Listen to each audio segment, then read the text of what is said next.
오늘 우리에게 주시는 하나님의 말씀입니다. 아브라함이 하갈과 동침하였더니 하갈이 임신하매 그가 자기의 임신함을 알고 그의 여주인을 멸시한지라. 사레가 아브라함에게 이르되 내가 받는 모욕은 당신이 받아야 옳도다. 내가 나의 여종을 당신의 품에 두었거늘 그가 자기의 임신함을 알고 나를 멸시하니 당신과 나 사이에 여호와께서 판단하시기를 원하노라. 아브라함이 사레에게 이르되 당신의 여종은 당신의 수중에 있으니 당신의 눈에 좋을 대로 그에게 행하라 하며 사레가 하갈을 학대하였더니 하갈이 사레 앞에서 도망하였더라. 여호와의 사자가 광야의 샘물 곁 곧 술기의 샘 곁에서 그를 만나 이르되 사레의 여종 하갈아 내가 어디서 왔으며 어디로 가느냐. 그가 이르되 나는 내 여주인 사레를 피하여 도망하나이다. 여호와의 사자가 그에게 이르되 내 여주인에게로 돌아가서 그 수하에 복종하라. 여호와의 사자가 또 그에게 이르되 내가 내 씨를 크게 번성하여 그 수가 많아 셀 수 없게 하리라. 여호와의 사자가 또 그에게 이르되 내가 임신하였은즉 아들을 낳으리니 그 이름을 이스마엘이라 하라. 이는 여호와께서 내 고통을 들으셨음이니라. 그가 사람 중에 딜라기 같이 되리니 그의 손이 모든 사람을 치겠고 모든 사람의 손이 그를 칠지며 그가 모든 형제와 대항해서 살리라 하니라. 하갈이 자기에게 이르신 여호와의 이름을 나를 살피시는 하나님이라 하였으니 이는 내가 어떻게 여기서 나를 살피시는 하나님을 배웠는고 함이라.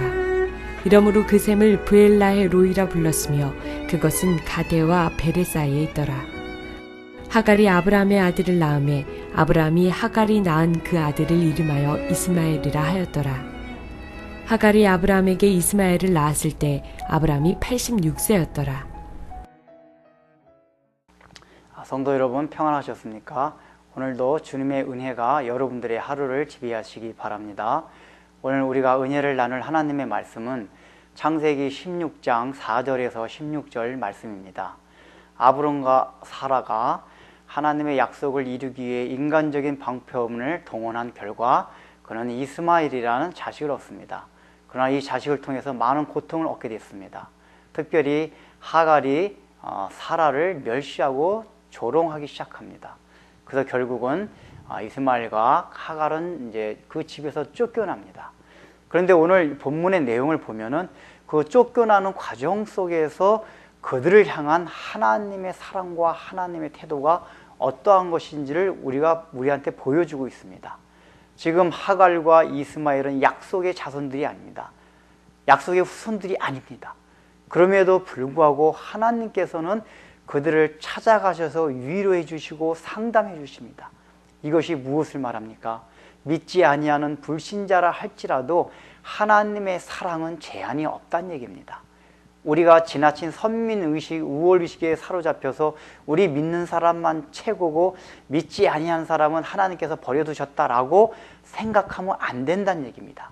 하나님께서는 지금 믿지 아니하는 저 이방 세계에 있는 사람들에게까지도 관심과 사랑을 가지고 그들을 위로하고 계신다는 얘기입니다. 아직까지 그들이 구원의 세계에 들어오지는 않았지만은 일반 은총의 영역 안에서 하나님의 사랑을 받으면서 살아가고 있다는 얘기입니다. 때문에 우리는 죄를 미워하되 사람을 미워해서는 아니 됩니다. 어떠한 경우에 있어서든지 그들은 하나님의 형상을 입은 지금도 하나님의 사랑을 받고 있는 사람들이기 때문입니다. 또한 오늘 이스마엘을 통해서 우리에게 주시는 교훈이 또 있습니다. 그것이 무엇입니까? 똑같은 아브라함에게 자녀이긴 하지만은 이삭과 같이 말씀으로 나지 아니한 자녀가 이스마엘입니다. 우리가 교회 안에는 이삭과 이스마엘이 있을 수 있습니다. 약속으로 난 자, 말씀으로 난 자가 있는가 반면에 말씀으로 나지 아니한, 말씀으로 거듭나지 아니한 사람들이 있습니다. 그러한 사람들이 이스마엘이라는 것입니다. 아브라함의 집안에 두 사람이 있듯이 오늘날 교회 안에도 동일하게 이삭과 이스마엘이 있다는 얘기입니다. 우리가 신앙생활하면서 도무지 변화되지 않는 사람들이 있습니다. 오늘 하나님께서는 이스마엘을 뭐라고 평했습니까? 들나귀 같다고 표현하고 있습니다. 들나귀가 무엇입니까? 아주 야생기질이 강한 그런 짐승입니다. 지멋대로 하려고 합니다. 고삐를 매지 않으려고 합니다. 구속당하려고 합니다. 교회에 나가고 신앙생활 하면서도 하나님께 구속당하지 않으려고 합니다. 어떤 신앙생활에 매임을 받지 않으려고 합니다. 교회에 나오고 있지만은 지금까지 살아왔던 습관과 간섭을 전혀 벗어 던지지 아니하고 옛날 자기가 지내온 방식과 생활 습관 그대로 살아가려고 하는 사람들이 있습니다. 이런 사람들이 들나귀 같은 이스마엘이라는 것입니다. 왜 그렇습니까? 말씀으로 거듭나지 아니했기 때문입니다. 그래서 우리가 신앙생활 하면서 말씀으로 거듭나는 것이 굉장히 중요한 것입니다. 우리의 마음 상태를 한편 살펴보십시오. 자기가 진정으로 말씀으로 거듭났나? 그래서 단순하게 교회에 다니면서 종교적인 마음 때문에 어떤 행사를 통해서 예배 가운데 울리는 찬송 때문에 잠깐 감동을 받은 것으로 거듭난 것으로 착각하지 마십시오. 거듭난다는 것은 어느 날 말씀을 통해서 자기 자신이 부딪히는 겁니다. 부딪히는 걸 통해서 자기 자신이 완전히 깨어지고 뭔가 새롭게 출발하는 내가 태어나는 것이 거듭나는 것입니다. 이 거듭남이 없다면 이삭이 아니라 이스마엘입니다. 여전히 우리는 약속의 씨가 아니란 얘기입니다. 저는 우리들 가운데 그러한 사람이 없기를 바랍니다. 혹 그런 사람이 있다 하더라도 일단은 이 아브라함의 집에 있다는 얘기는 언제든지 여호와 하나님 믿을 수 있는 기회가 주어졌다는 얘기입니다. 그래서 여러분 결과가 어떻게 됐습니까? 하나님께서 지금 그 하갈에게 찾아가셔서 결국은 하갈이 하나님을 받아들입니다. 믿게 됩니다. 뭐라고 표현합니까? 나를 항상 감찰해 주시는 하나님이라고 표현합니다. 하갈은 원래 애굽의 여인이었습니다. 이방 여인입니다.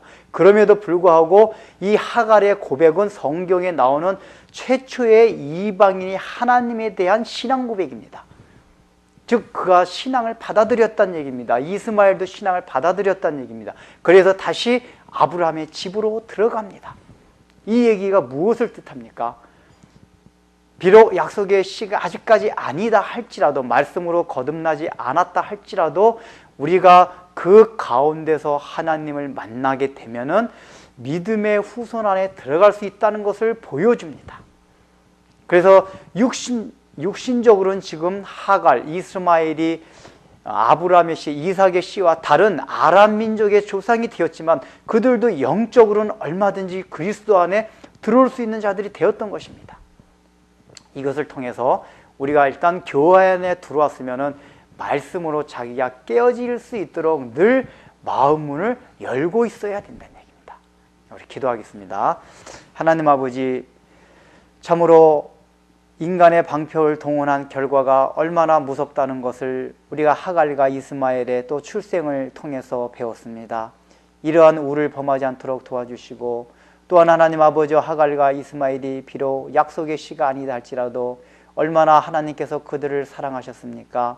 그것을 통해서 우리 가운데 아직까지 믿음이 연약하고 또 예수 믿지 아니하는 불신자라 할지라도 우리가 그들에 대한 연민의 정의를 가지고 불쌍한 마음을 가지고 늘 하나님의 사랑의 심정으로 그들에게 다가갈 수 있는 마음들을 허락하여 주시었고, 이 마음이 전도와 선교에 대한 동기가 될 수 있도록 우리 마음들을 붙들어 주옵소서.